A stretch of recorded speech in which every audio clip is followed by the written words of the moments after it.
What's up, everybody? Welcome back to my channel. My name is Brian Nima. So today we're doing a figure review of Vegeta that I've bought on Amazon that's not licensed. So will it be good? This is going to be quite long, so if you're excited to see if it's good or not, stay tuned. Here we go. So here's the box. This is going to be a little bit different because I want us both, basically all of us, to see what's going to come out of this box. I'm not really sure. I just ordered this through Amazon, like I was saying. So yeah, I don't know if it even has a box, or does it just come straight with bubble wrap inside, or we shall see together. Oh, it actually has a box. Interesting. I thought it was gonna be just okay. All right. It's a very generic box. So yeah, it's not an official box, like I was saying. So you can tell it's really just printed out. But that's cool. I mean, at least it comes in a box, right? So yeah, let's see what's inside. Supposed to be, this figure's supposed to be 11 inches. It looks really good in the picture, so let's see. At least it's bubble wrapped. Wow. Yeah, it's pretty weighted. So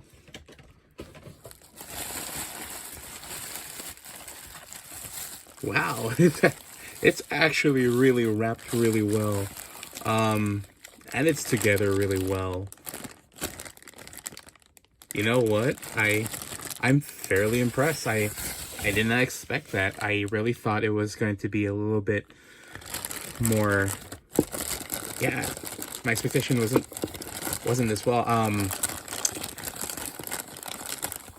Well, okay. I guess I need to get more.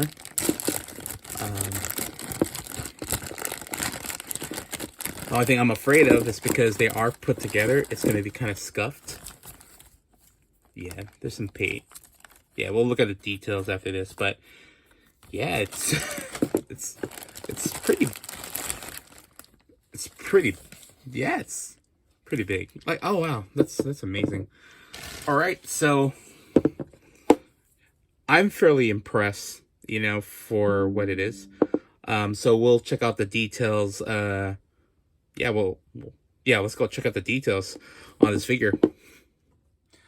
So here is the Super Saiyan Vegeta outside a box.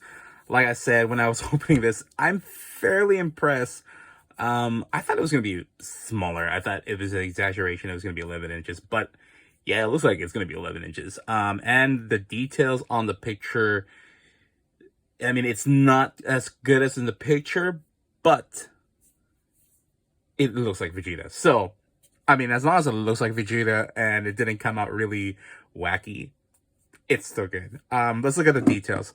Let's look at the legs first. The muscle definition in the front looks really not bad. I mean, the sculpting is actually not as bad as I thought it was gonna be. Actually, there's actually sculpt, and the paint application for this, there are like as you can tell, there are like some bleeding over, but you know, it's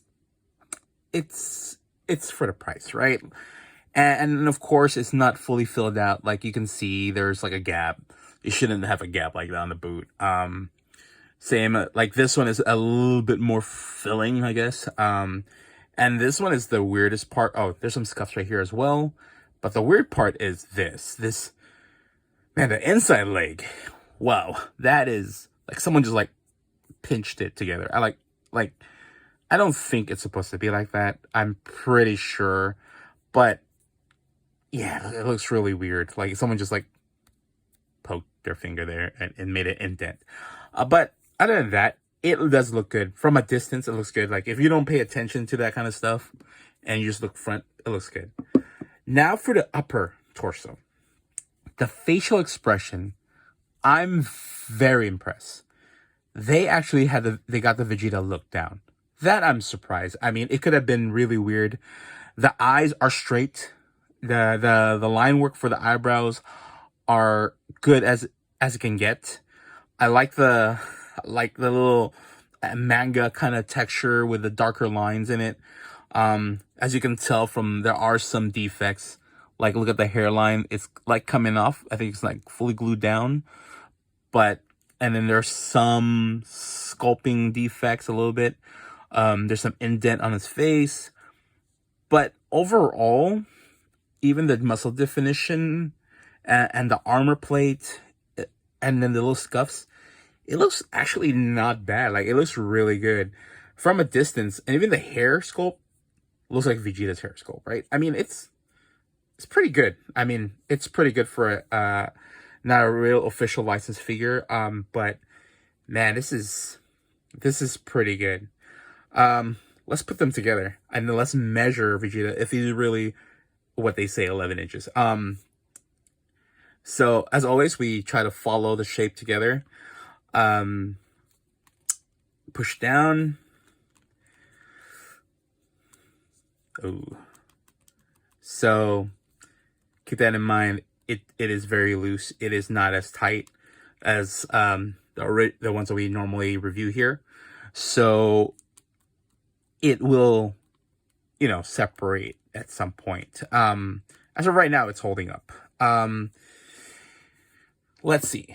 Let us measure this Vegeta if it truly is what they say it is. From the tip of the hair down, it's actually big. Wow, it's actually 11.5 inches. As you can see.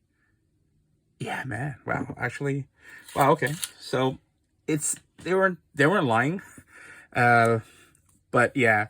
So does this figure stand? And it's weird because it doesn't come with a stand, so be wary. It might tip over. Let us check the stand test. It stands. It actually really stands. Okay. I'll show you in the display in the rotating display. But it actually does stand, and it's pretty hefty from the bottom. So that's pretty good. I wish some license figures come hefty in the bottom, so there's a likely chance to be tipping over, because some figures are just the weight is distributed the same, the top to bottom. So that I kind of like. But holding this figure, the torso and the lower body does tend to separate as you're holding it, so keep that in mind. So do I recommend buying this figure? I don't really recommend buying figures that are not licensed. But I understand sometimes like me even, I'm not rich, and sometimes we're in a budget. And I'll be honest, this is actually a really good alternative for a good looking Vegeta, and you just want something on your shelf, something you just want to be on your table, just something nothing too expensive, because some statues this size can run about $40 to $50 to $60 even. And especially Vegeta is so popular. So for $28, it's not a bad alternative. Just know it's not official license, so if you're okay with that, there's no problem with it. I have it. I have it with me, and I'm fairly impressed. I scale it from 1 to 10. I scale it a 7. Because one, it's not as bad as I thought it was going to be. I don't have that many scuffings in mine. My the face sculpt is actually really well done. Maybe mine is just I'm just lucky, I guess. But for me, it's a good 7 for Vegeta figure. But I don't give it anything higher than that, or actually, probably, to tell you what, I might give it a 6, just in case, just the reason because it keeps on falling apart when I'm holding it. So yeah, I'm afraid of that. If anything, if I were you, maybe super gluing it together just so it won't fall apart. Or maybe apply some heat to it and then push it down and just like try to squeeze the torso a little bit so it'll get tighter there. You can do that. I've done that before in some figures. Some figures do, like licensed figures, do come loose too, so keep that in mind. But this one's already loose. Most of them, in time, it gets loose. So yeah, Let's check out Vegeta one last time in the rotating base, and yeah, I'm fairly surprised. So let's check it out. So this figure was actually surprisingly good, right? So if you want to purchase this figure yourself, you can go at Amazon and type in Vegeta statue. It should be popping up right there, first one in the first page. But do I recommend it? Probably not. It's up to you. If you like this video, please leave a like, and also if you haven't already, please subscribe, share this video. This helps the channel. If you want another video like this, please comment down below as well. For now, everybody, thank you and goodbye.